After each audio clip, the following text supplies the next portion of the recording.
everybody. Shalom, blessings. Welcome to another episode of Did You Know? All right, we're not gonna keep you long. Very short and brief, quick to the point. All right, now tonight we're going into some history on Christmas, or as you better know it as well, not better know it, but like as it was known in the older times as Saturnalia or Satan's holiday or Satan's party or party to Bacchus. You with me? All of that stuff. Now we're checking out history. We're checking out some history, right? And we found out that in England, in about the year 1952, Christmas, or what it was called Christmas, that celebration was banned because of drunken revelry, murder, rioting. They banned it.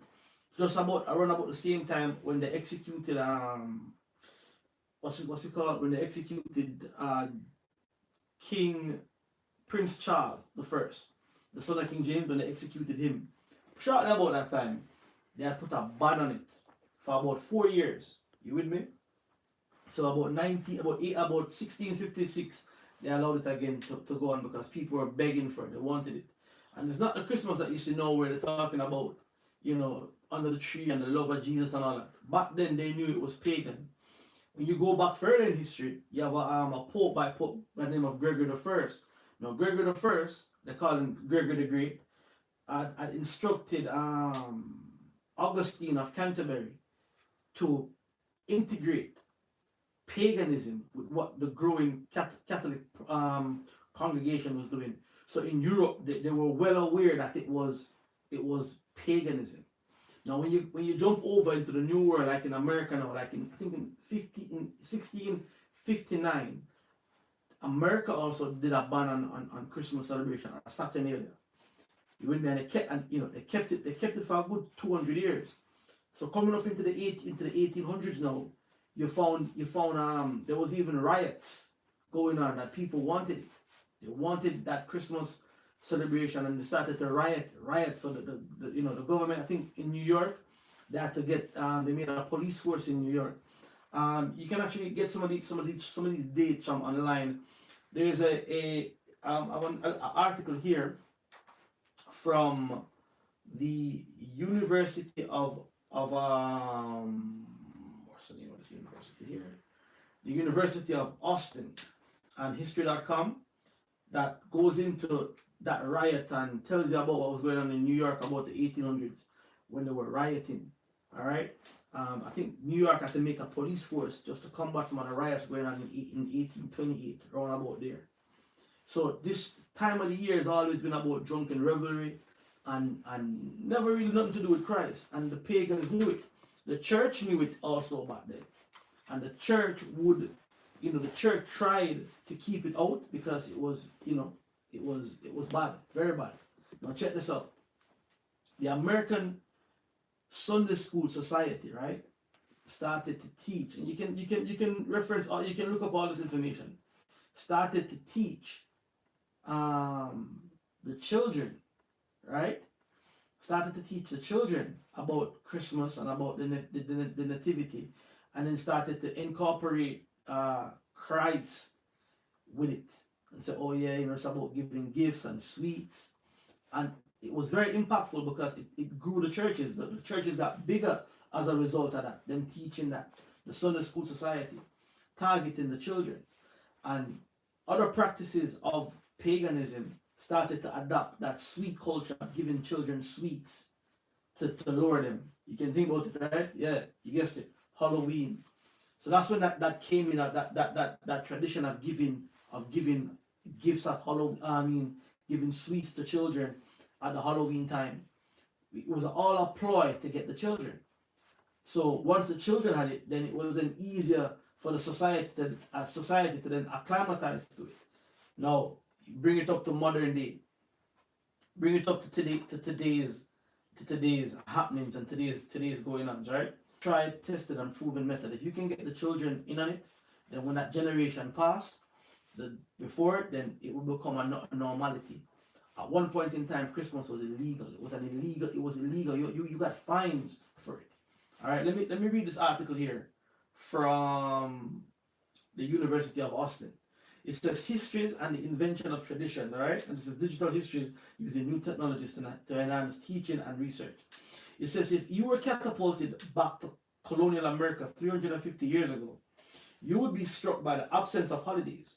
There was no Christmas, there was no Easter, there was no Halloween, no Valentine's Day, and of course, no Memorial Day, Independence Day, Labor Day, or Mother's Day. Take, for example, Christmas. In New England, the celebration of Christmas was illegal. In Massachusetts, there was a 5-shilling fine for celebrating the holiday. In the southern colonies of Virginia and Maryland, it simply wasn't celebrated. And this is going back 300 years ago. This is not that long. This isn't a tradition that's been here for a long time when you look at it in the scope of things. It says, let's jump ahead to the 1800s. Christmas was no longer illegal, and Christmas was no longer illegal in America in 1870.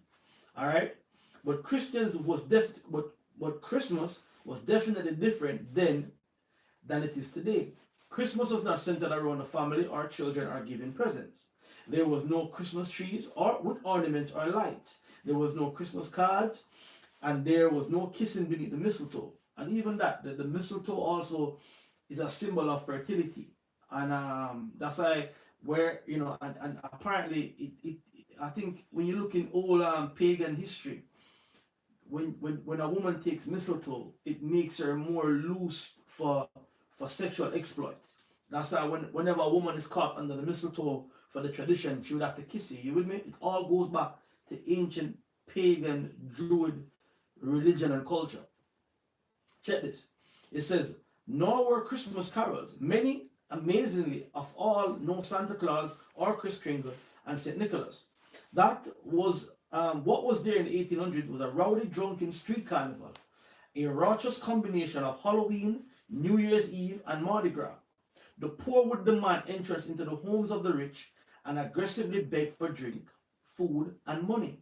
Sometimes things would have escalated and there would be break-ins, vandalism, sexual assaults, and plenty of drinking. In 1822, a particularly violent Christmas riot in New York led the city to institute its first professional police force. So because of the riots, they brought in a police force. Christmas, where was I? Christmas celebrations in the 1800 owed more to midwinter worship of Saturn, which is another name for Satan, and Bacchus. We know about Bacchus, which is another drunken revelry within carnival or bacchanal, as we say in the Caribbean. Where am I? Than to Christ. By the 2nd century, the Romans were regularly feasting, drinking, and cavorting like satires from December the 17th to the first day of Saturnalia to January the 1st. So it was a long celebration, like a 12-day celebration. You know what I'm saying? The 12 days of Christmas. Yep, that's where it comes from.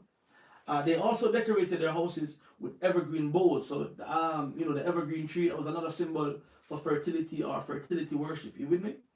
In the 4th century, Christians began to celebrate Christ's birth on December 25th. Now we know the 4th century is at the council of Nicaea when they started to integrate pagan practices.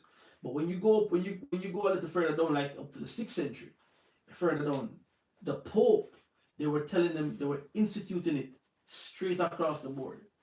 All right. It says in the 4th century, Christians began to celebrate Christ's birth on the 25th of December, the winter solstice on the Roman calendar, which is also the birthday of Mithras, which is known as the sun, one of the sun gods. And in December 25th, it's the reverse, the winter solstice. The day starts to become longer, part of the pagan customs. On the Roman calendar, this was a partly way to meet the challenge of pagan cults. The church tacitly agreed to let the holiday be celebrated more or less as it always was. So it was a compromise with the church and the pagans. They wanted to appease them. They wanted to bring them in. The Christmas celebration that arose in medieval Europe was an occasion for excess and extravagance, public lewdness, and violation of social order. In medieval and early modern Europe, celebrants often erected a large misrule to preside over these annual revels. In one episode in 1637 in England, the crowd gave the Lord of Misrule a wife in a public marriage service conducted by a fellow reveler posing as a minister. The affair was consummated on the spot.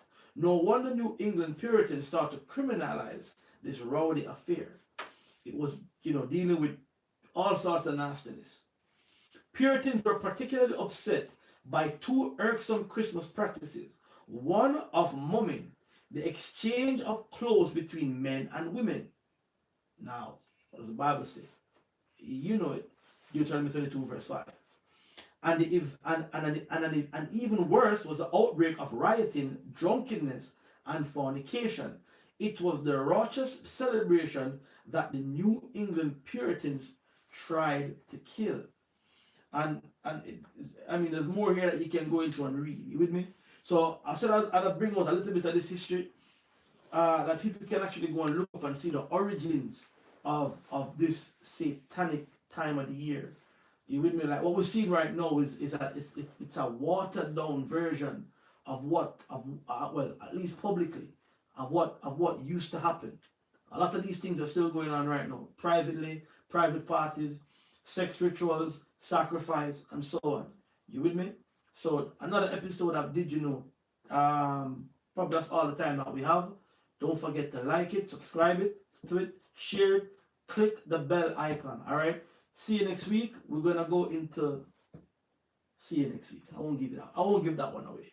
All right. Bless you. Stay prayed up, and until we see you again, most I will. Shalom.